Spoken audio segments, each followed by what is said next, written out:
All right, hello, good morning, good evening, and good night. I hope you guys are doing absolutely fantastic because in today's video, what we're going to be talking about is we're going to be talking about portfolios. Mainly and specifically, we're going to be talking about how to build up these portfolios to take them from small amounts like $2,500 and build them all the way up to absolutely huge amounts like $5,000. Just kidding. We're talking about building portfolios up to $1 million, hundreds of thousands, millions of dollars, and tens of millions of dollars. How are we able to do this? Obviously, I don't have a $10 million portfolio. My portfolio is only currently sitting at $7,640.08. But what we're going to talk about in this video is how I was able to build up this portfolio in a short amount of time, considering about a year, and how I'm consistent in building my portfolio. And I'm also going to bust out the compound interest calculator to show you guys some different investing strategies of how you could start with a bigger initial investment, or we could start with an initial investment of $0 if you're just starting out and adding in something like $500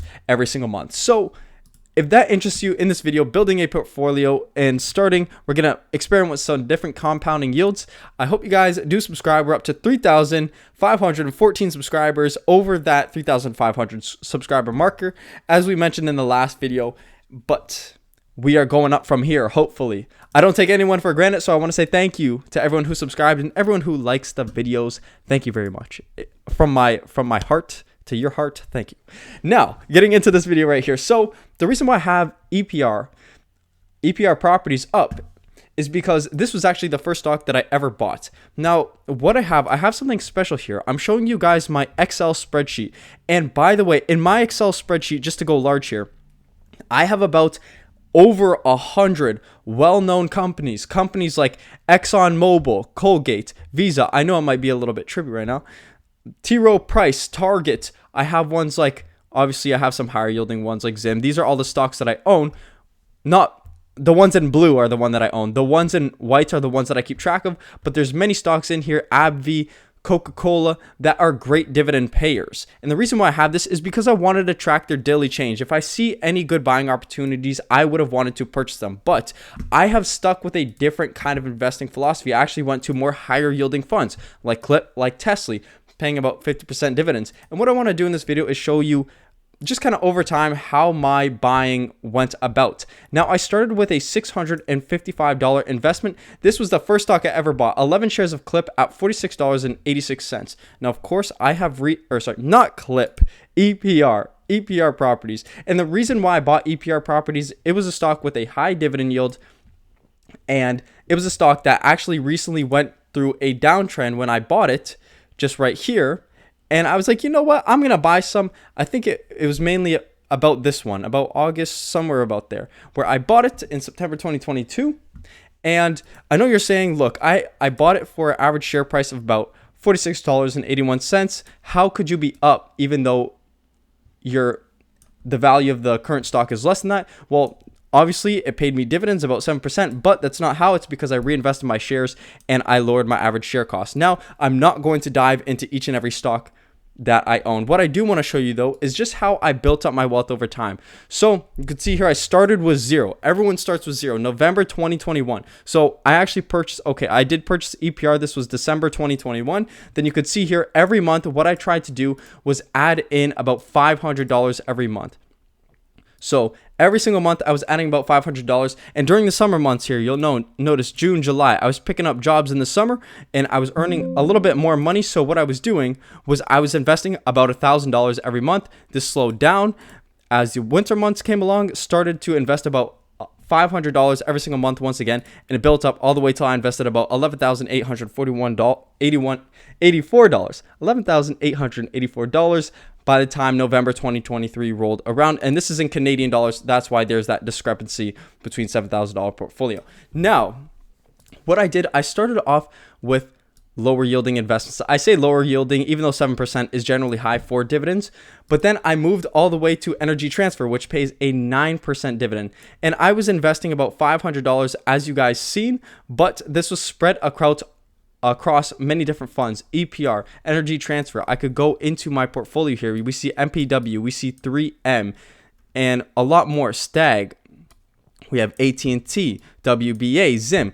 Now, what I was doing here was I was searching for more capital when looking to build up my portfolio. I was seeing how can I raise this monthly dividend income, and I didn't really know much about dividend stocks. What I was doing was I knew that I would buy a company, I would buy a company based on the financials of the company, making sure they have enough cash, they're bringing enough income, they are profitable, and if they could sustain the dividend. Energy Transfer is actually a stock that did very well for me over the past year. It's done very well too.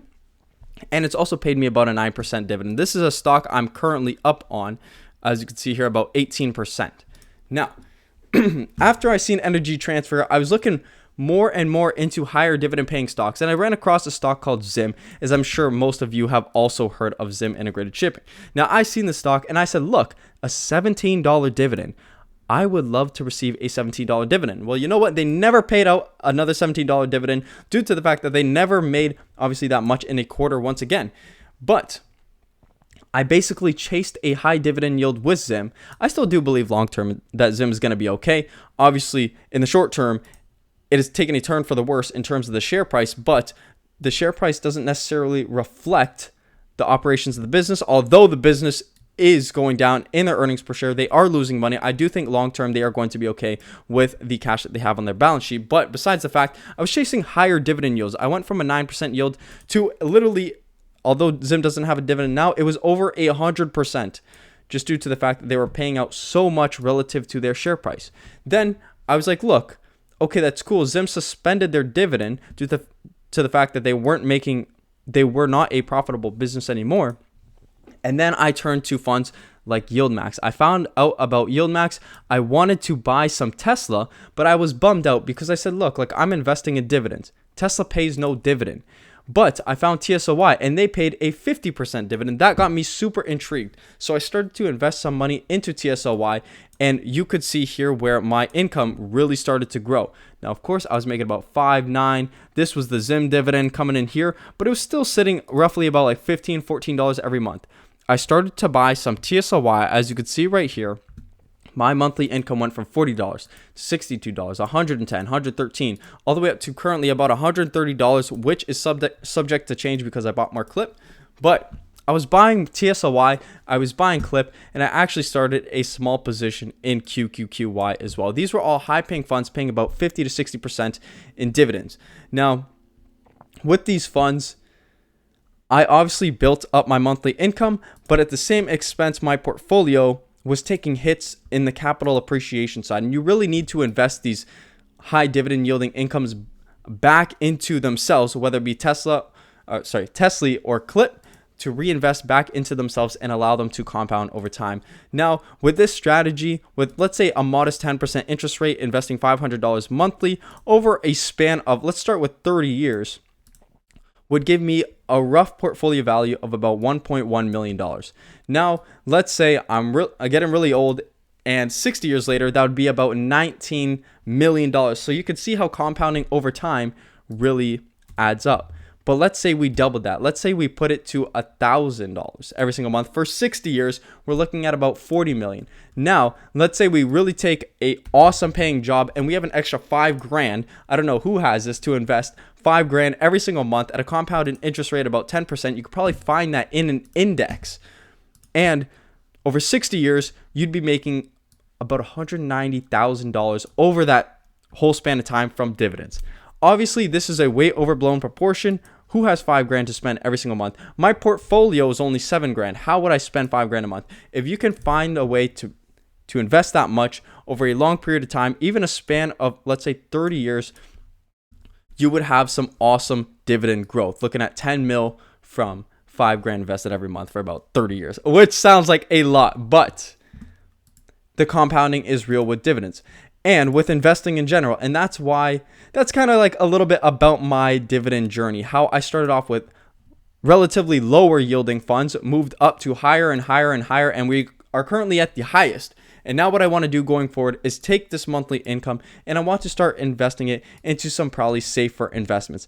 But what I'm going to do is take this monthly income and actually continue to reinvest in TSLY and KLIP, just using my own money that I have from any kind of work that I do, to then reinvest back into safer companies. But this portfolio value of $191 will be reinvested back into TSLY and KLIP, so we can watch how those compounding yields of 50%, okay, maximum 35, we'll do 35 here.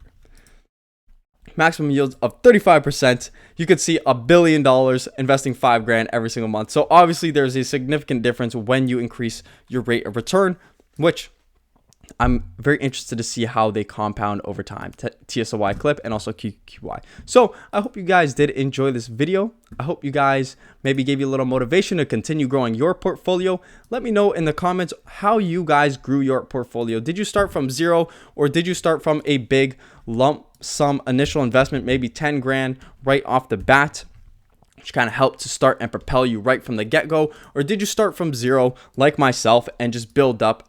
What did you look for? Did you look for growth? Did you look for dividends? I want to know. So without further ado, I want to say I hope you guys did enjoy this video. Please do subscribe if you haven't yet done so. If you're interested in sticking to a channel, but more so a community where we just share dividend advice and we just have a good time collecting our dividends and building our cash flow together, and obviously checking out my portfolio, which hopefully looks to motivate yours.